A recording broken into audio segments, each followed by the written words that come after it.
Hi there, Sanbonani Molweni. Welcome to Fix Channel. For you here, please subscribe before the end of the video. For returning, thank you for love and support.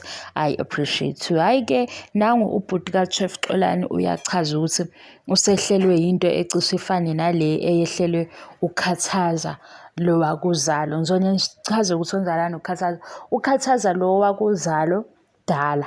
Angazi ukuthi imuphi unyaka washutha nomunye usisi mayishutha nalo sisi wase eba nenkinga kulo athandana naye okupartner wakhe ukuthi ke lo sisi abeshutha naye uyifan, so kwaba nokudideka okukhona nakhona ke sathi sibuka lento sibuka nje ku social media sathi awu izolungiseka ngoba upartner khathaza kuzalo sengikhohle ukuthi umalume ubaba ubani igama lakhe la ngempela kodwa yilo odlala umkhokha manje ukuthi ke njengoba esedidekile kuzokwenzeka kanjani kodwa sabe sashawu ngoba phela upartner wakhe useduze kwakhe uzokwazi ukumchazela amuzwe. Uthi ke ubhuti Chef yena ubeyomela uChef njengoba isithombe sakhe sesitrenda ku social media nopartner wakhe kube nokudideka.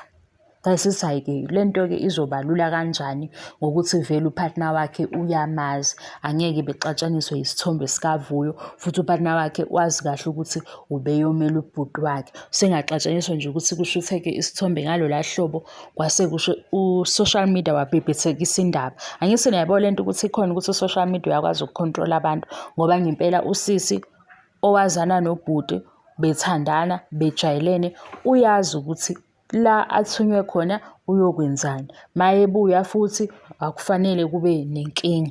Inkinga ke siba khona ngayo ngoba social media ke unamandla. Social media nje kosami uyabadida abantu abaningi nami ngidala kunami neTV indala kunami ngikho ngizwa nobhuti esithi nje into esivela sengathi uyena uhusband yena kayena. Ngabe ngizocacisa leyo ndawo ukuthi ke kuthe social media sebekhuluma kakhulu ngoba kusakhulunywa namanje indaba yaVuyo nabanye bathi uyena uhusband kusho ukuthi ke ulungisa lelo phutha manje leli phutha leli selisuke labalikhulu nge-social media kwasekuthi ke naku lo athandana naye usethi hawu kanti bekwenzakalani kanti yena ubeyomela ubhuti wakhe. Ngiqeda lapho ke ngiqeda la le video ngithe ngifuna ukuba childish kuze kufike uLwesine njengoba kulwesibili namhlanje ngifuna lo ongisukelile abone ukuthi nami ngiyakwazi ukudlala. Cha kazi ngiyadlala labo ngidlala kwangempela kodwa niyamaza ngithi lo ubaba odlala kumkhokha lo wamaMzobe wakwaba naleyo nkinga ku social media isithombe satrenda makutrenda isithombe wavela ukuthi asimphathanga kahle ngoba sesimphazamisene nopartner wakhe washo njalo. Asesiba nokuthi ke phela upartner wakhe uyamazi isikhathi eside futhi uyalazi iqiniso alikhulumayo ngeke edidwe isithombe sefan.